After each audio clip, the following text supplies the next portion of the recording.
तो फिल्म की शुरुआत में दिखाए जाते हैं दो बूढ़े लोग जो दोनों हस्बैंड वाइफ थे। वो छुट्टियां गुजारने के लिए कहीं पर जा रहे थे। वो रेडियो पर गाने सुनते हंसी मजाक करते अपने सफर पर जा रहे थे, मगर तभी उनका रेडियो खराब होकर अपने आप ही ये गाना जीपर्स क्रीपर्स लगा देता है। तभी इनके पीछे एक ट्रक आ जाता है जिसका ड्राइवर काफी गुस्से में ट्रक चला रहा था। तब ये देखकर वो थोड़ा डरने लगते हैं, मगर फिर वो ट्रक आगे निकल जाता है। अभी वो लोग सुकून का सांस लेते ही हैं, मगर तभी उन्हें वो ट्रक एक जगह पर खड़ा हुआ दिखता है जिसके ड्राइवर ने काफी अजीब तरह का सूट पहना हुआ था। वो एक लाश को ठिकाने लगाने के लिए एक जगह पर फेंकने जा रहा था, जो देख वो लोग काफी परेशान हो जाते हैं। बूढ़ी औरत डरते हुए कहती है, यहाँ बहुत ही खतरा है, हमें यहाँ से चलना चाहिए। तो अभी वो लोग जा ही रहे थे, मगर वो दोबारा से उनका पीछा करने लगता है। अब ये देखकर तो वो और डर जाते हैं।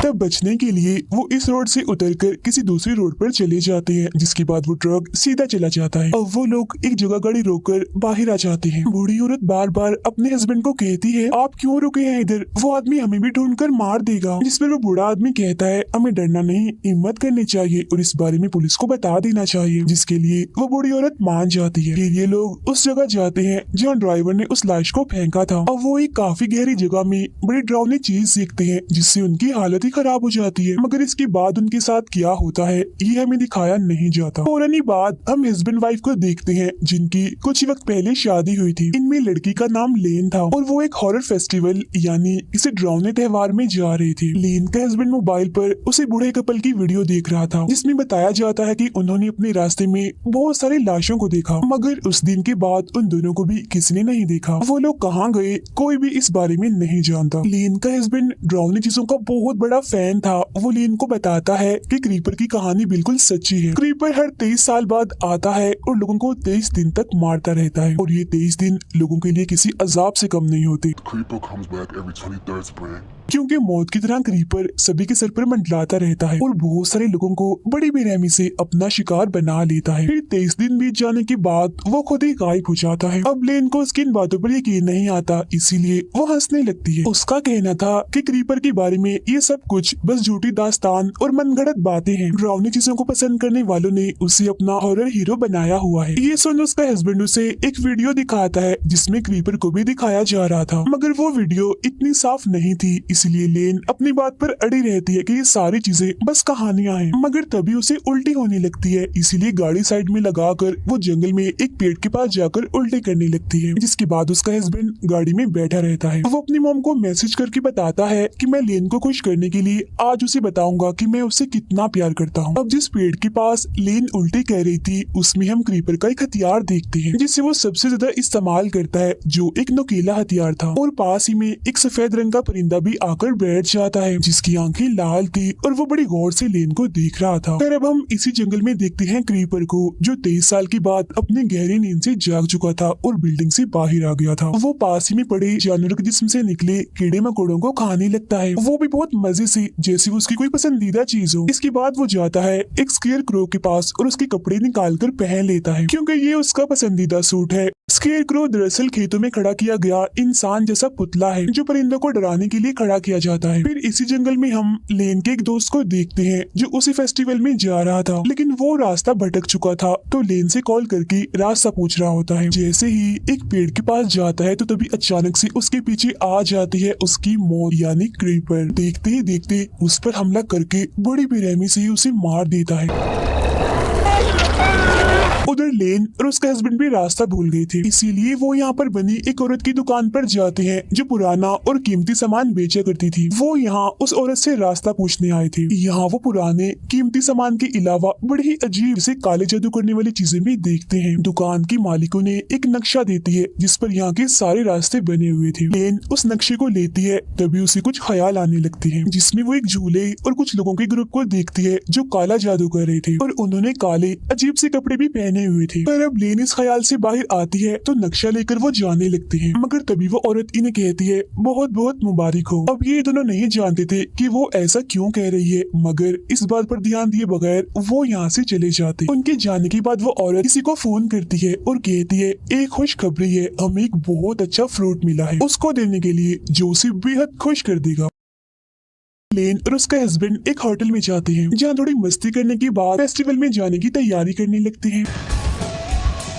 कुछ वक्त के बाद लेन वॉशरूम में जाती है और टेस्ट करती है कि क्या वो माँ बनने वाली है या फिर नहीं, मगर रिजल्ट उसे काफी अजीब ही दिखता है। एक डॉट जिसके आसपास एक दायरा बना हुआ था। अब यहाँ दोबारा से उसे ख्याल आता है जिसमें दुकान की वही मालिक काले जादू वाला सूट पहनकर एक झूले के पास खड़ी हुई थी। उस झूले में किसी बच्चे के रोने की आवाज भी आ रही थी। तभी एक क्रो यानी कौवा आकर वॉशरूम की खिड़की से टकरा जाता है, जिससे लेन काफी डर जाती है और सोचती है ओ माय गॉड यहाँ भी क्रो। तभी यहाँ उसका हस्बैंड आकर लेन को ले जाता है और हम रिजल्ट में पॉजिटिव का निशान देखते हैं, मतलब कि लेन सच में माँ बनने वाली है। तो अब हमें यहाँ पता चलता है कि दुकान की मालिक ने उन्हें इसीलिए ही मुबारक दी थी। खैर अब वो दोनों उस फेस्टिवल में चले जाते हैं, मगर बाहरी एक ग्रुप इस फेस्टिवल के खिलाफ एहतजाज कर रहा था। इसी बीच ग्रुप का लीडर कहता है कि हमारा मसीहा जाग चुका है। अब ये बात लेन को काफी अजीब लगती है, मगर वो इसको नजरअंदाज करके अंदर चली जाती है। इस फेस्टिवल में बहुत सारे लोग आए हुए थे जिन्होंने अलग अलग डरावनी मूवीज के कैरेक्टर जैसे हुलिये बनाए हुए थे, जो काफी एंजॉय और मस्ती कर रहे थे।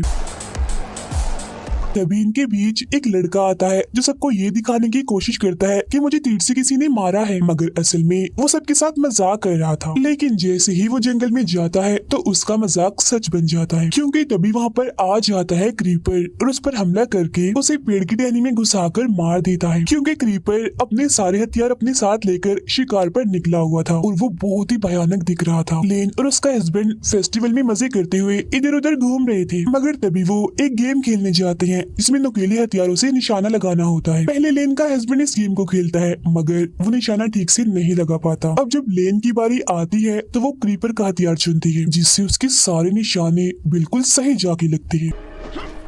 मगर तभी इस नुकीले हथियार से उसकी उंगली कट जाती है और उंगली पर वही अजीब सा डॉट के चारों तरफ दायरे का निशान बन जाता है। इस निशान को लेन बड़े गौर से देख रही थी, तो तभी उसे फिर से ख्याल आता है जिसमें वो देखती है जो ग्रुप का लीडर इस फेस्टिवल के खिलाफ एहतजाज कर रहा था, अब की बार उसने भी काले जादू वाले कपड़े पहने हुए थे। लेन वहाँ पर चुपचाप खड़ी थी और उसके माथे पर यही वाला निशान बना हुआ था। उसके आसपास बहुत सारे लोग कोई काला जादू कर रहे थे। इसी के साथ ही लेन का ये ख्याल यहीं पर खत्म हो जाता है। इस गेम का मालिक इन्हें बताता है कि यहाँ एक और हार जीत वाली गेम होने वाली है, उसमें भी तुम हिस्सा ले सकते हो। तो वो दोनों ऐसे ही करते हैं और उस गेम में हिस्सा ले लेते हैं। मगर यहाँ दुकान की वो मालिक जिससे इन्होंने रास्ता पूछा था वो सभी पर्चियों के साथ छेड़छाड़ कर देती है, जिससे हैरानी वाली बात ये होती है कि लेन और उसका हस्बैंड इस गेम को जीत जाते हैं। इनके गेम जीतने का इनाम ये था कि इन्होंने एक ग्रुप के साथ एक डरावने घर में जाना था जिसका स्टाइल बिल्कुल जीपर जैसा था। वो दरअसल एक एस्केप रूम की तरह बनाया गया था, जहाँ कुछ चीजों को पास करने के बाद इन्हें वहाँ से निकलना था। उस घर के अंदर इनके साथ जो कुछ भी होना था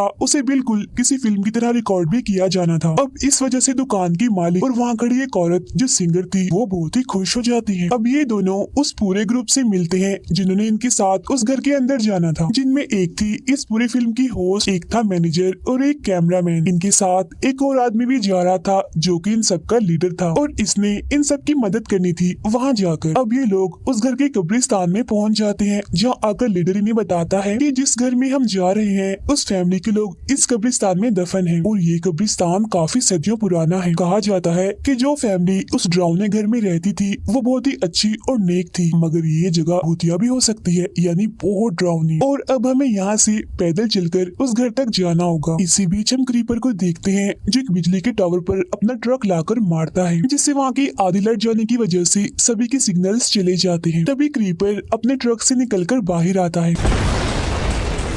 और वहाँ लगी एक कैमरा में रिकॉर्ड हो जाता है, जिसे वो कैमरामैन भी अपने कैमरा में साफ साफ देख पा रहा था, मगर उसका कैमरा भी खराब हो जाता है और अब वो अकेला ही आगे बढ़ता है। उसे वहाँ सिंगर औरत दिखती है जिसने वही अजीब से काले जादू वाले कपड़े पहने हुए थे। कैमरा को ठीक करने में वो उसकी मदद लेने के लिए जाता है, मगर तभी यहाँ क्रीपर आ जाता है और उस पर हमला करके उसके चेहरे को पकड़ लेता है, जिसके बाद बड़ी बेरहमी से वो उसे मार देता है। उधर लेन का हस्बैंड होस्ट के साथ काफी हंसी मजाक कर रहा था, जिससे लेन को काफी बुरा लग रहा था। पास होकर अकेली ही कब्रिस्तान के रास्ते आगे बढ़ती है, मगर तभी उसके पीछे पीछे उसका हस्बैंड भी आ जाता है उसे मनाने के लिए। वो उसे यहाँ बताने ही वाला था कि मैं तुमसे बहुत प्यार करता हूँ, मगर एकदम से क्रीपर यहाँ आता है और लेन को पकड़कर अपने साथ उड़ाकर कहीं ले जाता है। उधर वो तीन लोग कैमरामैन को ढूंढ रहे होते हैं, जहाँ उन लोगों को वो तो नहीं मिलता मगर उसका कैमरा मिल जाता है खून से भरा हुआ। दूसरी साइड से लेन का हस्बैंड डरकर भागता हुआ यहाँ पर आता है और बताने लगता है कि कोई अजीब सी चीज जो कोई अलग ही तरह की लग रही थी वो लेन को उड़ाकर अपने साथ ले गई है।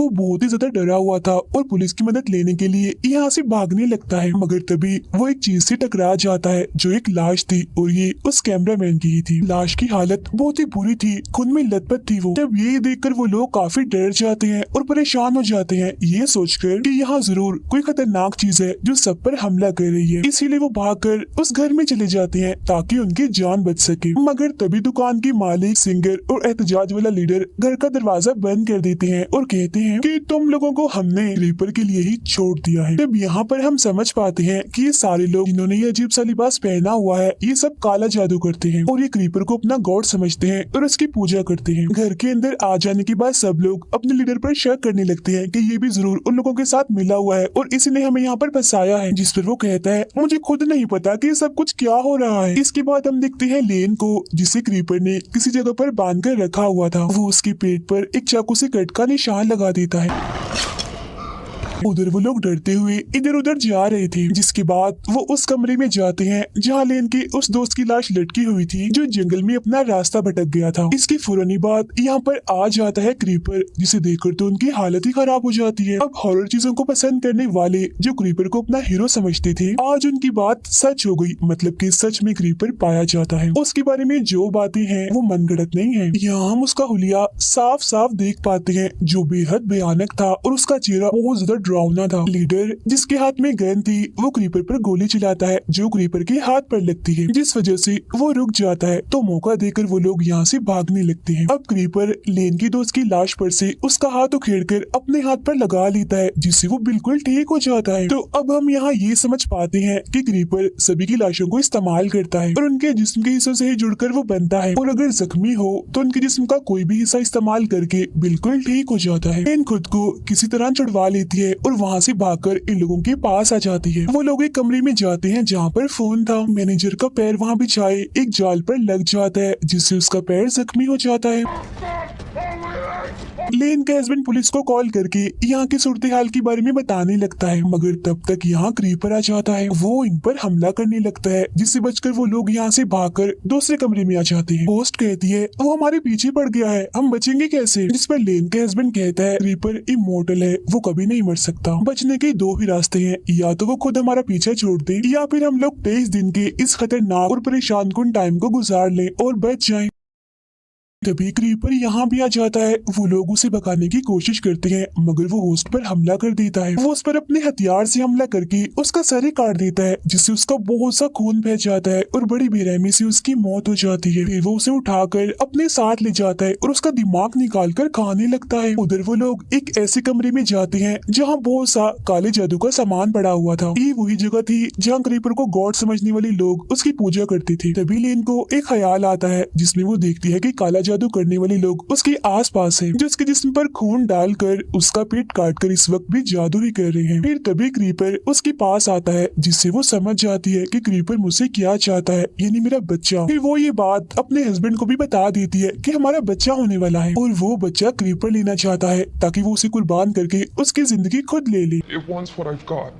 अब इसी कमरे के बिल्कुल नीचे उन्हें एक खुफिया कमरा मिलता है जिसके अंदर बहुत सारी लाशें थी। तब वो लोग यहाँ सारी बात समझ जाते हैं कि इस जगह पर लोगों का एक ग्रुप है जो क्रीपर की पूजा करते हैं और उसके लिए बहुत सारे लोगों को फंसा कर वो यहाँ लाते हैं, जिसके बाद क्रीपर उन्हें खाकर ताकतवर और खतरनाक रहता है और ये चीज काफी सदियों से चलती आ रही थी। तभी लेन बताती है कि क्रीपर को मारा जा सकता है क्योंकि उसका जिस्म कमजोर और मुर्दा बढ़ता जा रहा है। तब यहाँ हमें ये भी समझ आती है कि क्रीपर को लेन का बच्चा चाहिए खुद को ठीक करने के लिए, क्योंकि वो उस बच्चे को अपने लिए कुर्बान करके उसकी जिंदगी खुद लेना चाहता है, जिसके बाद वो बिल्कुल ऐसा हो जाएगा जिसे वो अभी अभी पैदा हुआ है, इन्हें पहले की तरह खतरनाक और ताकतवर। इसी वजह से ही इस फिल्म का नाम जीपर्स क्रीपर्स रिबॉर्न पड़ा है। और वो लोग उस कमरे से बाहर आते हैं ताकि यहाँ से निकलने का रास्ता ढूंढ सके, लेकिन तभी यहाँ पर क्रीपर आ जाता है। वो मैनेजर के पेट में अपना चाकू जैसा हथियार मारता है, जिससे उसकी बड़ी बेरहमी से ही मौत हो जाती है। इनका लीडर क्रीपर पर एक चाकू से हमला करता है है और वहाँ से भागने लगता है, तो वो भी लीडर का पीछा करता है। तभी बाहर क्रीपर लेन को देखता है, जो काला जादू करने वाला चाकू अपने हाथ में लेकर खड़ी हुई थी। फिर वो उसके पास जाने लगता है क्योंकि लेन ने खुद को उसके हवाले कर दिया था। उधर लीडर और लेन का हस्बैंड घर की छत पर चढ़ जाते हैं। क्रीपर लेन के पास आता है और उसका गला पकड़कर उसे ऊपर उठा देता है। अब हम जानते हैं कि लेन को हथियार चलाने काफी अच्छे से आते थे और उसके पास कुछ नुकीले हथियार मौजूद भी थे, जिन्हें पहले वो क्रीपर के कान में घुसा देती है और बाद में उसकी आंखों में मारकर उसकी आंखें फोड़ देती है।